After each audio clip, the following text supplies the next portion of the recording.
Welcome back to my channel uncut Shaoli. বন্ধুরা, আশা করি তোমরা ভালো আছো।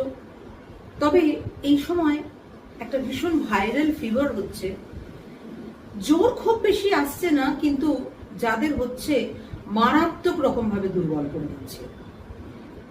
আমার অনেক কাছের মানুষের এইরকম জ্বর হয়েছে এবং তারা ভীষণভাবে দুর্বল হয়ে পড়েছে। তাদের জন্য প্রার্থনা করব যে তারা যাতে খুব তাড়াতাড়ি সেরে ওঠে। যাই হোক, আজকের যে বিষয়টা নিয়ে তোমাদের সাথে আলোচনা করব, আসল কথা এটাকে ঠিক বিষয় বা কোনো টপিক বলা যায় না, জানো তো। কারণ একাকিত্ব, লোনলিনেস, এটা আমাদের জীবনের অঙ্গ। তবে কি এর বারবারন্ত এখন এতটা বেশি হয়ে গেছে, আমার কেন জানি না মনে হলো আমার কিছু ব্যক্তিগত ভাবনা, আমার কিছু চিন্তা তোমাদের সঙ্গে যদি শেয়ার করে নিই, তাতে যদি একটা মানুষও ভালো থাকতে পারে, তাহলে বুঝবো আমার এই আলোচনা বলো বা এই আড্ডা মারা বলো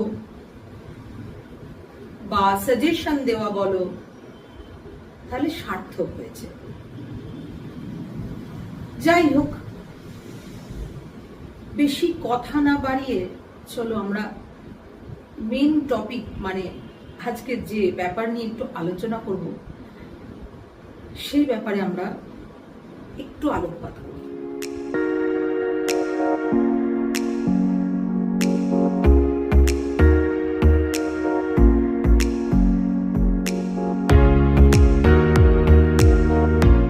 হ্যাঁ বন্ধুরা, জানো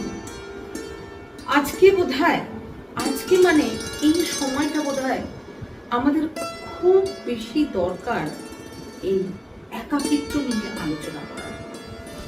প্রথমেই তোমাদের সাথে আমার কিছু ভাবনা, মানে পার্টিকুলার কিছু ভাবনা তোমাদের সাথে শেয়ার করি।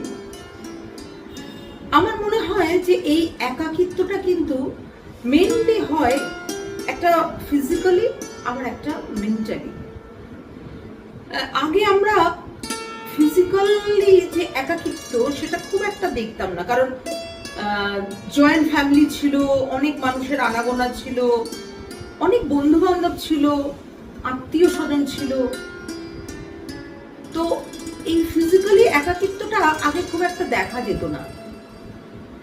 তবে মেন্টাল একাকিত্ব, এটা কিন্তু সর্বকালীন, জানো। এটা তোমরা যদি খুঁটিয়ে দেখো, দেখবে তোমার বাড়ির মা বলো, কাকিমা বলো, জেঠিমা বলো, বা একটু বয়স্ক দিদি বলো, অথবা কখনো বা তোমার বাবা বা জেঠু, কাকা, কাউকে না কাউকে দেখবে চুপচাপ এসে ঘরের একটা কোণে বসে থাকতো। তখন আমরা ছোট ছিলাম, আমরা বুঝতে পারতাম না যে সেই মানুষটা কি চিন্তা করছে বা কতটা একাকিত্বে ভুগছে। আজকে আমাদের কাছে সোশ্যাল মিডিয়ার দৌলতে, অথবা বলো বিভিন্ন রকম সোশ্যাল মিডিয়ায় মেনলি বলবো, এক্সপোজার আমাদের কাছে অনেকটা বেশি, যার জন্য আমরা বুঝতে পারি যে মেন্টাল একাকিত্ব, মানসিকভাবে একা হয়ে যাওয়াটাও একটা খুব সাংঘাতিক জিনিস, ভীষণ কষ্টকর জিনিস।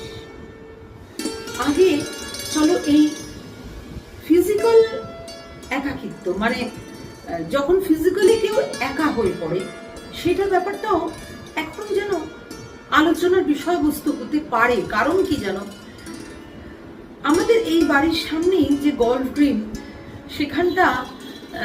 সেখানে মানে ওই গল্ফ গ্রিনে একটা মিষ্টির দোকান আছে, জানো তো। ওই মিষ্টির দোকানে আগে প্রচুর মিষ্টির স্টক থাকতো। তো সেদিনকে আমি জিজ্ঞেস করলাম যে আপনাদের মিষ্টির স্টক এত কেন কমে গেছে, কারণ গল্ফগ্রিনের মতো এরিয়াতে তো প্রচুর ধরনের মিষ্টি থাকা কথা, যেটা আগে থাকতো। তখন মিষ্টির দোকানে যিনি বসেছিলেন, মানে যিনি আমাদের মিষ্টি দেন আর কি, তো তিনি একটা ভারী অদ্ভুত কথা বললেন। অ্যাকচুয়ালি কথাটা অদ্ভুত নয়, খুব সত্যি কথা। উনি বললেন যে এই গলফ্রিনটা এখন বৃদ্ধাশ্রম হয়ে গেছে। তো আমি তো কিছুটা অবাক হলাম, কারণ খুব স্বাভাবিকভাবে ওই দোকানের কর্মচারী যতটা কাছ থেকে গলফ্রিনের মানুষদের দেখছেন, আমি তো ততটা কাছ থেকে দেখছি না। আমি ওই মাঝে মাঝে যাই, তখন মাঝে মাঝে দেখি। কারণ সেখানকার মানে আমরা যখন ছোট ছিলাম বা আমরা যখন আমাদের বয়স কম ছিল, আমরা যে সময় সেই সমস্ত গলফ্রিনের মানুষদের দেখেছি, সেখানে দেখেছি বিশাল বড় মানে তাদের আড্ডা বসতো, সেই পার্কে প্রচুর মানুষ যেতেন, এই সমস্ত আমরা দেখেছি। কিন্তু প্রেজেন্টলি যেটা হয়েছে, সেখানকার মানুষরা মানে ছেলেমেয়েরা পড়াশোনা করে বাইরে চলে গেছে এবং সেই মানুষগুলো একদম একা হয়ে গেছে। এবং তার মানে এটাকে ফিজিক্যালি তারা একা বলা যেতে পারে। এবং খুব স্বাভাবিকভাবেই বয়সের সাথে সাথে মানুষের খাওয়া দাওয়ার মধ্যেও অনেক পরিবর্তন আসে। সেরকম পরিবর্তন তাদের মধ্যেও এসেছে। হ্যাঁ, যেমন মিষ্টি খাওয়া কমে গেছে তাদের, মানে সুগার তখন বাড়িতে বাড়িতেই, বা ধরো ভাজাভুজি খাওয়া কমে গেছে। তাই মিষ্টির দোকানের কর্মচারী এমন কথা বললেন, আমি সেটা পরে বুঝতে পারলাম। তো যাই হোক, এই কথা প্রসঙ্গে বলা যায় যে ফিজিক্যাল একাকিত্ব কিন্তু আমরা আজকাল দেখতে পাই বড়ই বেশি। শুধু বলবো না যে মেন্টাল একাকিত্বটাই একাকিত্ব মানে মানুষকে এখন গ্রাস করছে।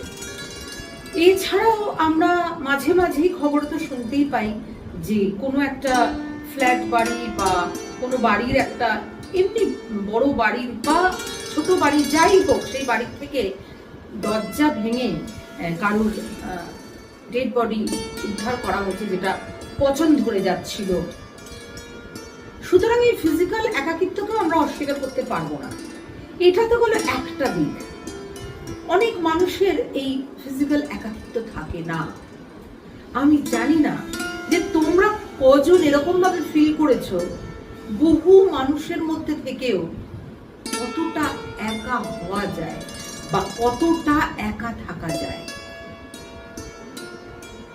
যাই হোক, আমি কিন্তু ফিল করি এটা। কারণ আমরা যারা গান বাজনা করি বা ধরো ক্রিয়েটিভ ফিল্ডে যারা জড়িত, তারা একটু বরাবরই ওভার সেন্সিটিভ। সেই দোষটা আমারও আনফরচুনেটলি বা ফরচুনেটলি আছে।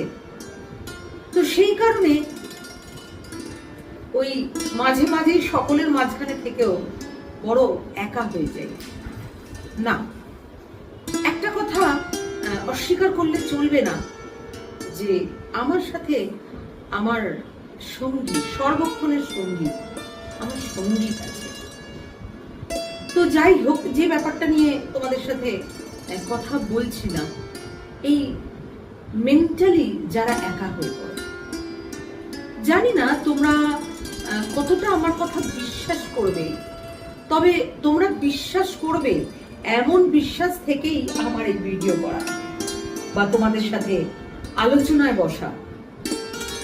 জানো, আজকাল মানুষরা যে কি ভীষণ পরিমাণে মানসিকভাবে একা হয়ে পড়ছে, সেটা সত্যি আমি যদি নিজের চোখে না দেখতাম বিশ্বাস করতাম না।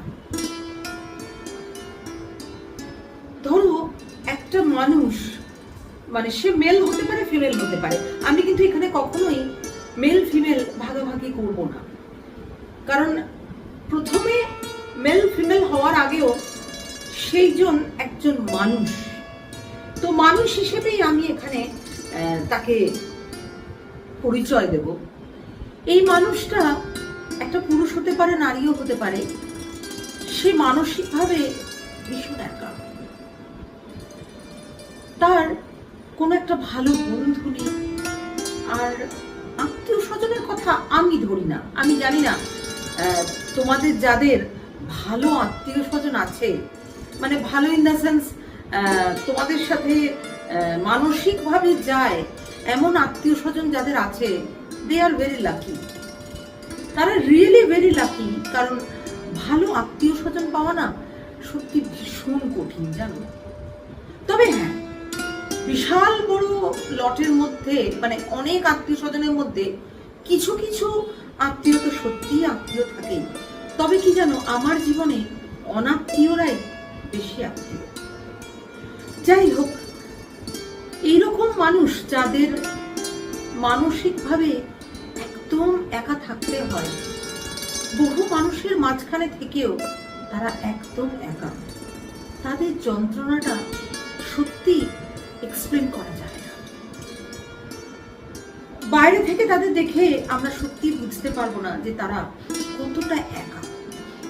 এই মানুষগুলো সত্যি এত বেশি সর্বক্ষণ নিজের মধ্যে নিজে থাকে যে তারা সত্যি একটা সময় হয়তো কিছুটা ডিপ্রেস তো হয়েই পড়ে। এবার দেখো, এই মানুষগুলোর দায় তো কেউ নেবে না, সেই মানুষগুলোকে একাই থাকতে হবে এবং একাই বাঁচতে হবে। আর আমরা কিন্তু বেসিক্যালি যতই বলি যে আমার ছেলে আছে বা মেয়ে আছে, বাবা আছে, মা আছে, অথবা হাজবেন্ড আছে বা ওয়াইফ আছে, কিন্তু এন্ড অফ দ্য ডে কিন্তু মানুষ কিন্তু সত্যি একাই হয়। তাই একা বাঁচাটা আমাদের শিখতে হবে। আর কি করতে হবে জানো? আমাদের একা ভালো থাকতে হবে। তার জন্য ছোট ছোট কতগুলো তোমাদের আমি ভাবনা দিতে পারি। মানে এটা বলতেও আমার খারাপ লাগে যে আমি টিপস দেবো তোমাদের, কিন্তু হ্যাঁ, বলতে পারো এটা ওয়ান টাইপ অফ টিপসই। যখন আমরা খুব একা হয়ে যাই না, মানে ধরো একটা বয়সের পর মানুষ বিশেষ করে একা হয় বেশি, অন্তত এটা আমার ব্যক্তিগত ভাবনা। কারণ কম বয়সে যারা ধরো স্টুডেন্ট লাইফে রয়েছে, বা যারা ধরো চাকরি বাকরি করছে বা ফ্যামিলি নিয়ে রয়েছে, তারা বিভিন্ন কাজের মধ্যে জড়িয়ে রয়েছে। এবং ফ্যামিলি থাকলে একটা মানুষের আর্থিক চিন্তা থাকবে, রেগুলারের তাদের একটা নিড থাকবে, সেই সমস্ত চিন্তা ভাবনাগুলোর মধ্যে তারা জড়িত। কিন্তু আস্তে আস্তে সময় যেতে যেতে যখন সেই পুরুষ বা নারী যখন তাদের সন্তানকে বড় করে ফেলে, অথবা অবিবাহিত থাকলেও তারা আস্তে আস্তে একটা বয়সের দিকে এগিয়ে যায়, এবং তারা তখন সেরকমভাবে সঙ্গী কিন্তু পায় না। অনেক বিবাহিত পুরুষ বা মহিলাকে আমি চরমভাবে একা থাকতে দেখেছি। আবার খুব ভাবে জড়িয়ে রয়েছে বন্ধু বান্ধবের সঙ্গে, এমন মানুষকেও কিন্তু আমি একা থাকতে দেখেছি। যাই হোক, যেটা বলছিলাম, নিজের যে প্যাশনটা ধর তোমাদের ছিল না, একটা সময় তোমরা ধরো কেউ গান গাইতে, অথবা কেউ কিছু ইনস্ট্রুমেন্ট বাজাতে, বা খুব ভালো ছবি আঁকতে, অথবা খুব ভালো লিখতে, সেই প্যাশনটাকে আবার গ্রো করো। দেখবে তোমাদের এত ভালো সঙ্গী একজন হবে, যার যার প্যাশনটাকে নিয়ে যদি নতুন করে আবার ভাবতে শুরু করো, তাহলে দেখবে তোমাদের জীবনের একটা অন্য মিনিং খুলে গেছে। দেখো, বয়স আমাদের হবে, কালের গতিতে মানুষ এগিয়ে যাবে, মানুষের ফিজিক্যাল এজ বাড়বে, মেন্টাল এজ বাড়বে, তার সাথে অনেকের ম্যাচিউরিটি বাড়বে, অথবা কারোর বাড়বে না। কিন্তু সে ম্যাচিওর হোক বা ইম্যাচিওর হোক, বা সে পুরুষ হোক বা নারী হোক, বাঁচতে থাকতে হবে, বেঁচে থাকতে হবে। আর আমার নিজস্ব মত কি জানো? বেঁচেই যখন থাকবো তখন ভালো করে থাকবো, আনন্দ করে থাকবো। একটা তো গেল নিজের প্যাশনকে আবার তোমরা নতুন করে জাগিয়ে তোলো, শিখতে শুরু করো সে জিনিসটা, বা চর্চা করতে শুরু করো। আরেকটা জিনিস হচ্ছে, নিজেদের যতটা পারো এনগেজ রাখো কাজের মধ্যে। সেটা কোনো বাড়ির কাজ হতে পারে, কোনো সোশ্যাল ওয়ার্ক হতে পারে, অথবা কোনো রকম কোনো ক্রিয়েটিভ ওয়ার্ক হতে পারে। তো এইগুলো ছোট ছোট কিছু জিনিস যদি তোমরা একটু একটু করে মানো না, তাহলে আমার মনে হয় একাকিত্বটা তোমাদের গ্রাস করবে না। আসল কথা কি জানো? ফিজিক্যাল একাকিত্ব যতটা না মানুষকে গ্রাস করে, মেন্টাল একাকিত্ব কিন্তু অনেক বেশি গ্রাস করে। অন্তত আমার সেরকমই দেখা অনেক মানুষ আছে এবং আমার ভাবনাও ঠিক সেই রকমই। আমার মনে হলো যে এই কথাগুলো তোমাদের সাথে শেয়ার করা বিশেষভাবে খুব দরকার। তবে কি জানো, এই সাবজেক্টটা এতটাই ভাস্ট, একাকিত্ব, লোনলিনেস, তো এটা তো এরকম ভাবে ছোট্ট করে বলে দিলে একটা দায় সারা গোছের কাজ হয়। আবার যদি কখনো পরে মনে হয় এমন বহু মানুষকে দেখছি যারা একাকিত্বে ভুগছেন এবং কষ্ট পাচ্ছেন, তাদের জন্য কিন্তু আমি আবার ভিডিও করব, আবার কিছু টিপস শেয়ার করে নেব। এন্ড অফ দ্য ডে একটা কথা তোমাদের মনে রাখতে হবে যে তোমাদের সবাইকে ভালো থাকতে হবে। ভালো থাকাটা আমাদের অধিকার, সেই অধিকারটা আমাদের নিজেদেরই বুঝে নিতে হবে। আমরা যদি কারোর উপর ডিপেন্ড করে থাকি যে ও আমাকে ভালো রাখবে, কোনো একটা মানুষ বা কোনো একটা লিভিং থিং, তাহলে সেটা বোধহয় একটু ভুল হবে। তবে হ্যাঁ, এটাও অ্যাট দ্য সেম টাইম ঠিক, কিছু মানুষের জন্য আমরা ভালো থাকি। যেমন আমার এক্সটেন্ডেড যে ফ্যামিলি, আমার মিউজিক্যাল যে ফ্যামিলি, সেই মানুষের জন্য, সেই মানুষগুলোর জন্য আমি ভালো থাকি। তাদের থেকে একটু একটু একটু করে জীবনী শক্তি নিয়ে আমি কিন্তু বেঁচে থাকি। আমার জীবনী শক্তি আমি জোগাড় করি। আমার সাথে যারা সর্বক্ষণ এইভাবে জড়িয়ে রয়েছে, তাদেরকে সত্যি অনেক অনেক অনেক ভালোবাসা। তোমরা যে আমাদের আমাকে কতটা ভালোবাসা দাও সেটা তোমরা কল্পনা করতে পারবে না। যাই হোক, দেখেছো আবার সেই স্বভাব সিদ্ধ ভঙ্গিতে ইমোশনাল হয়ে গেলাম। ইমোশন ছাড়া যেন আমি দু পাও চলতে পারি না। এনিওয়ে, তোমরা সবাই খুব ভালো থেকো, ফিজিক্যালি এবং মেন্টালি। আর একা হওয়া যাবে না। একা হলেই কিন্তু কষ্ট, দুঃখ তোমাদের চেপে ধরবে। নিজেকে ডুবিয়ে দাও কাজের মধ্যে, ক্রিয়েটিভিটির মধ্যে, প্যাশনের মধ্যে। নিজে ভালো থাকো, পাশের মানুষগুলোকে ভালো রাখো। তাহলে আজকের মতো টাটা। খুব শিগগিরই দেখা হচ্ছে নতুন একটা ভিডিও নিয়ে। ও আর একটা কথা, তোমরা কিন্তু চ্যানেলটা সাবস্ক্রাইব করতে ভুলে যেও না। যদি তোমাদের ভালো লাগে তাহলে অবশ্যই সাবস্ক্রাইব করো, আর আমার ভিডিওটা কিন্তু লাইক করো। যদি ভালো লাগে। আর তোমাদের মতামত তো অবশ্যই জানি, আমি তোমাদের মতামতের জন্য অপেক্ষা করি। আর খুব ভালো থেকো, ফিজিক্যালি ও মেন্টালি। সবাইকে ভালো রেখো।